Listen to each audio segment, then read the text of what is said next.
Good morning, backers! I'm your host, Bamboo, and today I'm going to take you through just a few of my favorite Kickstarters.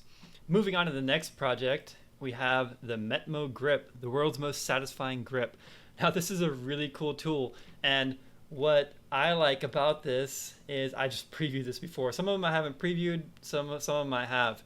I try to mix it up a little bit, but I saw this before because this is really cool from an engineer standpoint. This is a cool tool. And apparently they found a patent, like right here, of a device patented in 1929 that they said, hey, this is cool. Why didn't it exist? And basically, a different tool essentially won out. The standard adjustable wrench that we know, like this, won out as the standard design. So this one, so they said, well, let's go ahead and make this one. It's kind of like it's fun to fidget, like you can see here. The guy's flipping it around over and over again. It's a fun tool to use. How practical it's going to be, I'm not absolutely certain. It really depends on how well it will grip and how hard the head is. The head has to be pretty hard to not get damaged using, especially like they show a hex bit, and hex bits are hardened, and so you want the head to be at least as hard as the hex bit so it doesn't get marred or damaged by it. Now it's got kind of has all these features built in. They've integrated a bottle opener in it, of course. Oh, it's a bottle opener. Drill bit holder, so this holds 1/4 inch bits here. We got this. They're stainless 3/16 stainless steel jaws, so they're not gonna be that hard. Stainless just can't get as hard as steel, so they're gonna be softer than those bits that they were using. It would be nice if they used a hardened steel rather than 3/16. They're using 3/16 because it's corrosion resistant, and people complain about corrosion. But really, if you want a real tool, you're going to use a hardened, forged steel, and it's going to rust if you leave it wet, but if you take good care of it, it's not going to rust. So if you look at, this is my favorite tool right here. Let me dig it out of my pocket. I'm going to carry this in my pocket all the time. This is my favorite little tool right here, the Nipex, and this comes in all kinds of different sizes. This is a plier wrench, and this is not stainless. This is a forged steel, hardened, and it is very strong, and it does not get messed up. I mean, the jaws are like one place where it's a little bit marred from having tried to turn something super hard, but really I've used this a lot, and there's very little wear on the jaws. And the only place you can see is this is polished from me having it in my pocket all the time, but this gets used all the time. I prefer to use something like this over a multi-tool because this is a quality dedicated tool that does what it's supposed to do. It does a great job of it, and it's adjustable. You can vary the size to different sizes. The flat jaws don't damage parts. It's good for gripping stuff that's parallel. So many uses of this, really. Like, this is way better than the Leatherman in my opinion. And just, carry a pocket screwdriver or something if you need the screwdriver version of it. Actually, I do carry a pocket screwdriver. This is my pocket screwdriver. So this suffices most of the time. There's 2 little smaller screwdrivers in there. So this is like the Swiss gear or something like that. Pretty inexpensive. It comes off with a keychain like this. And then you have this screwdriver that can be used straight like that, or you can put it at 90 degrees if you need more leverage to really turn screws. And then the small ones are convenient in here. This combination right here is the perfect combination for a pocket screwdriver and pliers. And then carry a separate knife. All this weight added together is no more than a Leatherman, and it's a little bit less bulky because it's individual pieces, really. The Leatherman pliers have the advantage of like being needle nose pliers, and they're good for that. But as far as like grabbing a nut or anything like that, you're gonna mess it up. And with these Nipex, you're not gonna mess it up. With this tool, you're not gonna mess up a nut either, because your jaws, first of all, are gonna be softer than the nut, and second, it's parallel, so it's not gonna mess up nuts, which is a big advantage of it. Adjustable wrenches are always fiddly, and it looks cool, simple. It's got just a few pieces. Here they show some process already, so you know at this point that they've done their homework. They have a real prototype here at least. They're showing some CNC machining of the secondary thread. This is the lower, smaller pitch thread. It's auto locking, which is interesting. So because of the gear ratio of that thread, that smaller thread in the top, the lower pitch thread, it just won't open by itself. It won't back drive. So it auto locks like that. That's an interesting design there. It looks like a pair of calipers a little bit. That's cool. This would be a useful tool and a cool pocket tool, a cool desk thing to play with. It's $129.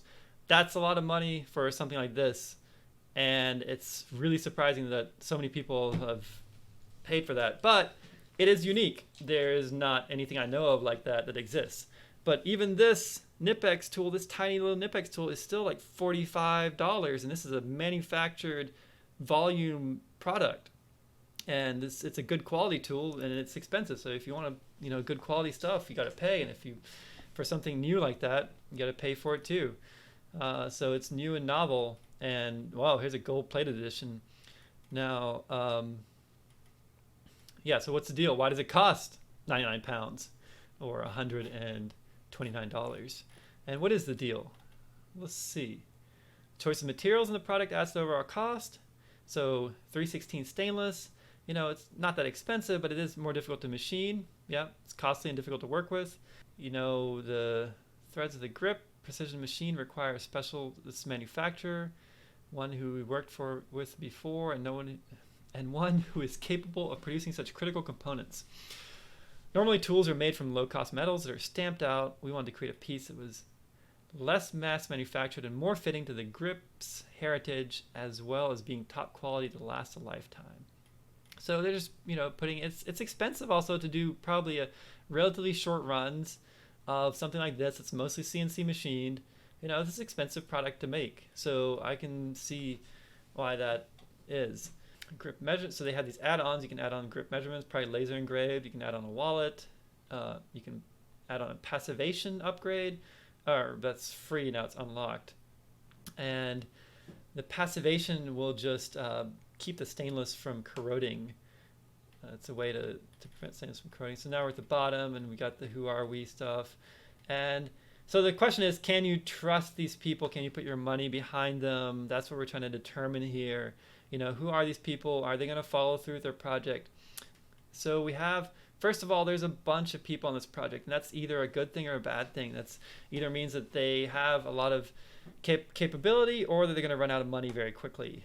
So the more people you have on the project, the more expensive it's going to get to actually produce. One of the first things to look at is how many projects that they created. And they've created 3 in the past. And here we're going to look at their past projects.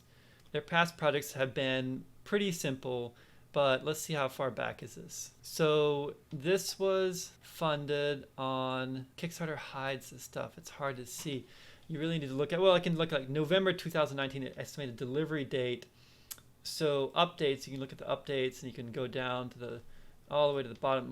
There's a lot of updates. So they have done previous projects, July 9, 2019. Okay, so they have done previous projects, not for that long, but they do have some kind of track record, and we can see if they're actually delivering products here. If they delivered it, mesmerizing and cool, sun likes a lot. Make sure to get one without any scratches, surface or gapping, drop time issues. Just got cube back from repair to fix the drop time for the pins and the finish since I was delivered with scratches. So it says 11 months to the day since the campaign ended. Oh, this was the one with the pneumatic cube. Now I remember. Oh, this is incredibly complicated. I remember reading about this. They attempted something that's very, very difficult to do. I mean, it's really cool, but extremely difficult to achieve. And it had like this piston-like effect. I mean, to get those tolerances is just insane. Like I wouldn't even attempt this. What they're doing now is far easier than what they proposed here. So the fact that they've shipped this stuff to people is a testament that they actually do follow through on things. Let's look at what their next project was. Helico, the world's first helical gear fidget toy. Here what we're doing is we're doing a little bit of research background to figure out like who are these people that are making this METMO, and determine if they'll follow through with it. So they have a web store, they have an online store where you can buy the Helico and shop. So here they have an online store, METMO, and they have these products you can buy. So they have different ones. These METMO cubes are sold out. They probably were too difficult to make. The Helico they have in stock. Looks like they're selling the stuff. They're fulfilled. They're shipping out the last of the Helicos. Everyone has completed their surveys. So they've shipped out. What are people saying? And you have to take these comments with a grain of sand, because these comments could be, you know, the people who are the most vocal oftentimes are the ones who have something to complain about, and there'll just be like a few people who are very vocal, and sometimes you try to resolve their issues, but you know, sometimes yeah, they do have a legitimate issue, but like most of the time the people who like it and are there's people who like it and are excited about it and will come and post a comment, and then there's people who, you know, like it and use it and don't bother to post a comment. So the problem is that these comments will often be taken over by negative things. It's people who've had an issue are more vocal than people who don't have an issue. It's just a common thing with reviews, comments. So people are talking about they've received it and they're waiting for theirs. That's very common. Like the mail takes a long time. Shipment received looks nice. So it looks like this METMO grip will happen based on looking at their past projects. It may take longer than expected, as usual. They may run into issues, but they look like they follow through with their projects. They've only had a few other projects, 2 other projects, but they followed through with delivering them. And it looks like even fixing people's issues. I feel like I've seen enough of this campaign to not need to see the videos. I mean, they had so much animations and GIFs in here that it shows me everything I want to see. But let's just take a quick look at the video. And I might skip through this. You can come back and... Oh, that's loud. Let's try that again. And I might skip through this video. You can come back and watch the whole thing if you want to. But it's only 2 minutes and 10 seconds long. So it's not that bad. Yep, stuff I see on the page. It's all stuff I see on the page. Good.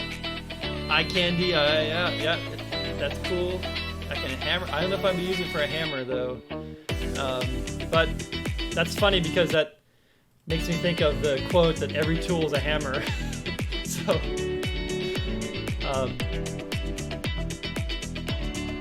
it's like a fun tool to use. I mean, I would probably go with my Nipex just for strength when I need to do stuff, but this looks like something that's great for someone who doesn't have a lot of different tools that are specialized and just wants something that they can quickly wrench on stuff with that looks super cool. And you could hang this up and you could just set this on your desk and it would be a piece of artwork, you know? It's not gonna like look so much like something that belongs in the shop like my Nipex does. You know, this is kind of like something someone would want to talk about. So here they talk about the inspiration of the patent. It's kind of funny that fell in production over 90 years ago. You know, it'd be really cool to find like one of the original ones if it existed. Here they're showing some CNC machining. I'm not really certain what part they're making. It'd be interesting to know what part they're making. Is that the head they were making? It could be just a generic video, I'm not sure. So I like this video, the assembly and showing the different parts of it. I wish it were in focus so I could see it better. It's a bummer it's not in focus. Designed to be a practical multi-tool. Looks like it's fun to like just play with, like have it sit on the desk. You know, this would totally be like a good office tool. So there you go. That wasn't a long video and that was fun to watch. So I'm gonna go ahead and pledge on an early bird. And this is another one where I'm going to, I hope I don't like it too much because I'm going to give this away in a future crowdfunding video. So keep an eye out for the future where once I get it, I'm gonna show it off and I'm gonna give it away to one of my subscribers. Let me go ahead and pledge on that. Let's move on to our next project, the cooking system by Wolf and Grizzly. Outdoor cooking reimagined. You know, I'm already a fan of Wolf and Grizzly products. I have seen their grills before and I love these kind of like outdoor minimalist grills. I'm just a sucker for that kind of stuff. And this one is, this picture here is, I don't know,